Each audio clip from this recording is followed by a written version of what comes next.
Who doesn't want high-definition TV? Nobody! That's why you bought that big TV in the first place, right? But the thing is, plenty people got that big flat-screen TV for Christmas or their birthday or whatever, but they didn't get an HD cable box to go with it. That means that they're watching this regular TV signal on their big HD TV, and it could look so much better. See, an HD image is 4 times the size of a regular digital TV image. To get true HD, you gotta have Rev TV HD to go along with your HD TV. So here's the deal. You can get a Rev TV HD box today for about as much as you're paying now for your regular digital box. And you'll only pay half the cost to access over 100 HD channels with Rev TV HD. You're welcome.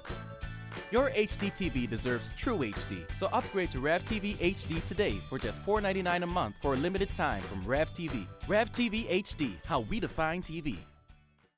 An American man pleads guilty to killing in the course of dangerous driving on Eleuthera. A prominent pastor calls for counseling for gambling addicts once web shops are regulated. Plus, the Queen's Baton visits the Bahamas. We've got those stories and a whole lot more tonight. Good Saturday evening. I'm Vonnie Toot, and NB12 The Weekend Edition starts now.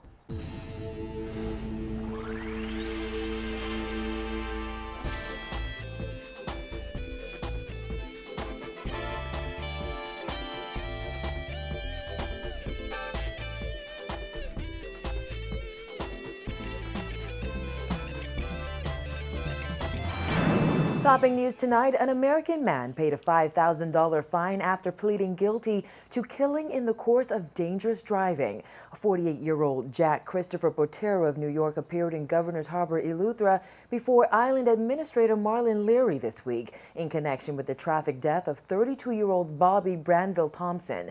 Police say Thompson was walking along Queens Highway in Palmetto Point, Eleuthera on Tuesday when a vehicle struck him. He was pronounced dead on the scene. Well, just 2 days later, Botero was charged with killing in the course of dangerous driving and pleaded guilty. He was ordered to pay a $5,000 fine or face 1 year in Her Majesty's prisons. Authorities say Botero paid the fine.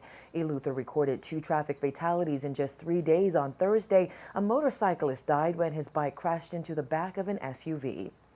A woman is in serious condition tonight after a group of women allegedly stabbed her multiple times, including in the face. According to police reports, the victim was at a bar on Nassau Street around 2:30 this morning when she got into a fight with a group of women. She was taken to hospital. Police investigations continue. Outspoken religious leader Bishop Simeon Hall is applauding the government for taking steps to regulate web shop gaming in the Bahamas. He asserted that if web shops will be allowed to remain open, they should not be operating underground. Jasmine Bonby reports. While it's unclear when web shop gaming will be regularized, Bishop Hall insists it's something that must be done. While there has been a strong push by religious figures for government to shut down web shops, he says that is quickly changing thanks to a meeting 30 pastors had with Prime Minister Perry Christie earlier this year. Hall says he will recommend that the government include a plan to ensure counseling is available for gambling addiction. When the regularizations policies are put in place, a strong element of it should be to help persons who might become addicted to that kind of lifestyle. Hall's comments come days after 2 web shop consultants gave differing opinions on who would be allowed to gamble in web shops and casinos in a regulated environment.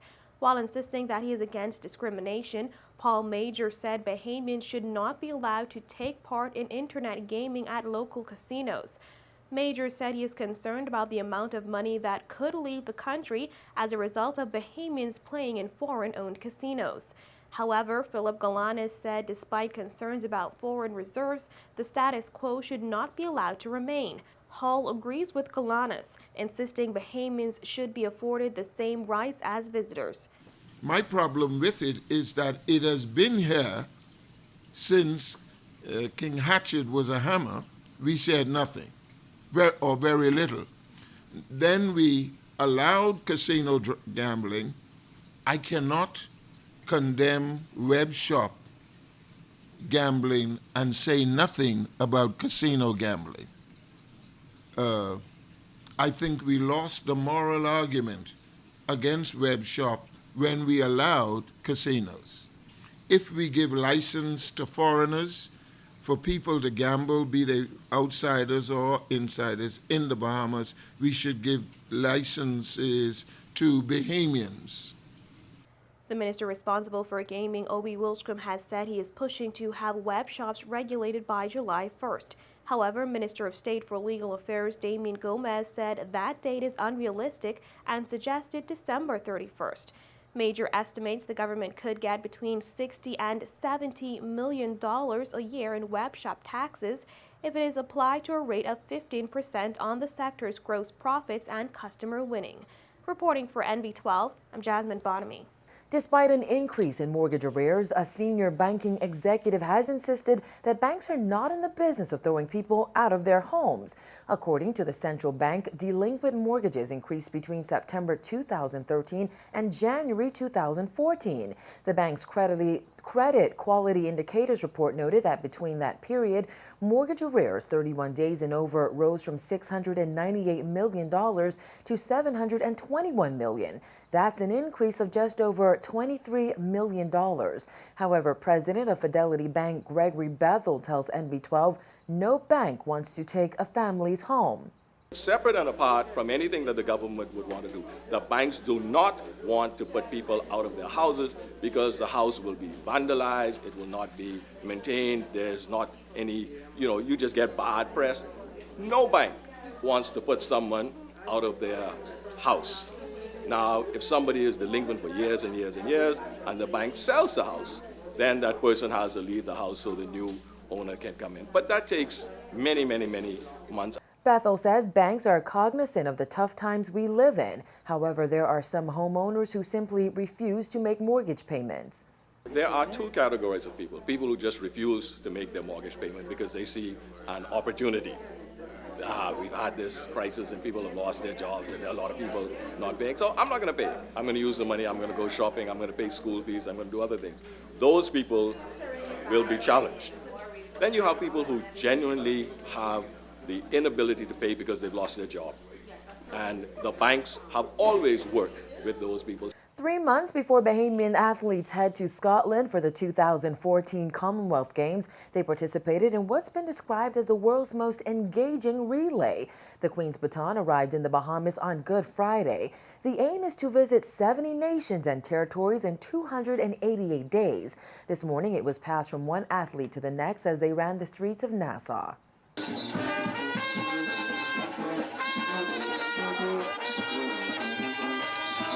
The sweet sounds of Jonkanu music filled the air this morning as Bahamian athletes ran from Arawak Key down Bay Street and to the Kendall G.L. Isaacs Gymnasium carrying the Queen's Baton. The Queen's Baton Relay is a much-loved tradition of the Commonwealth Games and symbolizes the coming together of all Commonwealth nations and territories in preparation for the big event. The priceless piece, made up of wood, titanium, and granite, traveled to 55 countries before arriving in the Bahamas on Good Friday. The Queen's Baton is here to make sure that all the Bahamians know about the Commonwealth Games in July, and we want as many people on the islands watching it if they can't come to Glasgow with it. And the baton has got the Queen's message in it, which she put in there on the 9th of October last year at Buckingham Palace, and it went on its journey of the whole of the Commonwealth. The Queen's Baton leaves the Bahamas on Monday. However, Secretary General of the Commonwealth Games Federation Louise Martin says its journey is not yet complete. It's going on to Belize, then Bermuda, Canada, before it goes into Europe to do Malta, Gibraltar, Cyprus, and then we get it back in the UK and Jersey. And we get it into Scotland on the 14th of June to do 40 days on the island. On October 9, 2013, the Queen's Baton Relay was launched at Buckingham Palace at a ceremony where Her Majesty the Queen placed her message to the Commonwealth inside. The finish line is in the host nation, Scotland, where the Commonwealth Games will be held in late July. At the opening ceremony, the Queen will remove the message from the baton and read it aloud. So everybody on this island who's held it can say, ha ha ha, I held that too. President of the Bahamas Commonwealth Games Association, Wellington Miller, says it's a proud moment for the Bahamas. It's a good thing to touch that button because that have a special message in it from the Queen, and the Bahamas now is be very proud to be the host of this baton for the next 3 days. Following months of intense training, Miller says about 40 Bahamian athletes will travel to Scotland on July 19th. He says they're looking forward to bringing home the gold.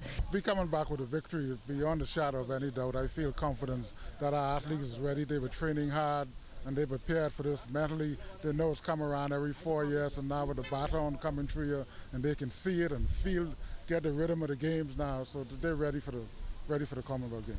However, Miller points out they can't do it without the support of Bahamians. One thing you want to know is that you have that hometown support. And once you have that hometown support, and you could think back the people back home rooting for you and shouting for you and probably hear your name in the echo, you're gone, man. You're ready for the race.